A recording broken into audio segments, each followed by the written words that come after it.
Good morning and welcome to the Morning Sprint. I'm Brittany Weir, bringing you the top stories of the day. As always, any questions or comments, put that in the comment section below and I will take a chance to look at those as I go throughout each story. And we're going to start today with a story that happened from over the weekend. And one town in Virginia is mourning the loss of the 17-year-old high school athlete after she died during a boating incident. Those are some pictures in the memorial you can see right there. Well, Glen Allen High School student Julia Basinski was a three-sport athlete and the daughter of the Toronto Blue Jays first base coach. The Department of Wildlife Resources says she was tubing behind a boat on the James River with her sister when they fell off the tube.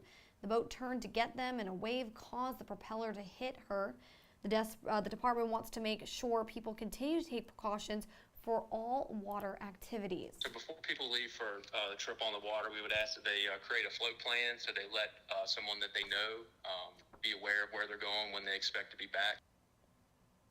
No foul play is suspected and alcohol was not a factor, but as you can see, just those prayers, those thoughts just pouring in. The memorials, we're showing you those videos right now. Gone but never forgotten, number 22. So just our thoughts are continued with that community and that family this morning as they deal with that.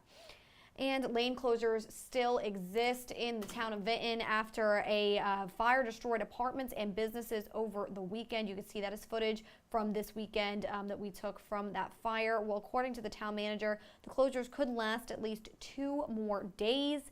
Crews are working to put up fences around the site at the corner of South Pollard Street and East Lee Avenue. Additional lane closures are possible once crews are able to start removing debris. Again, this is footage that was taken over the weekend from that fire. This is a story we've been following all week now and just continue to keep you updated on that. Again, this is a story where they are asking for the community's help and asking for donations for those people who were displaced by that fire, those businesses that were destroyed. So if you're somebody who's looking for a way to help out, we do have those articles available for you on our website. And fireworks are over, but cleanup crews are still working in the community where they left with an unexpected mess after the celebration. And this is some footage of that mess. Well, one woman says she was shocked by what she saw at Washington Park. She says the basketball courts were filled with debris and trash, and you could just see the video and that cleanup effort happening right there. Well, grills were left sitting in the grass. Roanoke City Parks manager Cindy McFall says this was an unusual amount to clean up, and one resident says her community is better than this. In Northwest Roanoke, we want better things. We deserve better. But when we get it, we must be caretakers of what we have. We're told there is no damage to the newly paved basketball courts. The Parks and Recreation Department says they are glad people came out to enjoy the parks.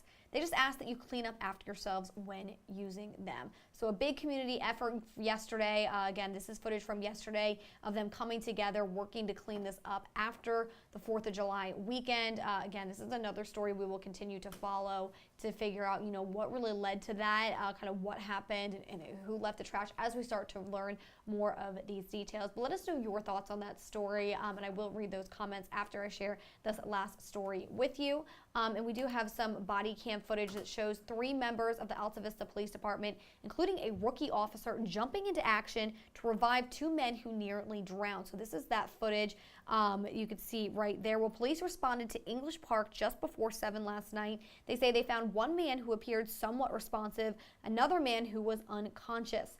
Officer Jeffrey Williams says he applied about 30 chest compressions before finding a pulse. And the rookie officer, well, he just completed the police academy and started field training on June 20th. And you can see that footage there of that ceremony. Well, he says this was his first major call and training kicked in to save the older victim.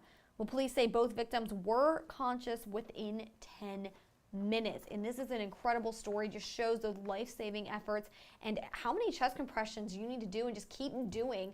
And then eventually it worked out for them. But props to that rookie officer and using his training and jumping right in there, because that is a very scary situation. But we're glad that it worked out for the best. Going to take a second look at any comments coming through. I don't see any at the moment, but that's okay. Thank you guys so much for those who are tuning in. Remember, you can catch all these stories on our website, and we have more stories coming up for you later today at noon and then at night on our news casts at 5, 6, and 7. But thank you guys so much for tuning in, and make sure to watch every single morning starting at 9 a.m.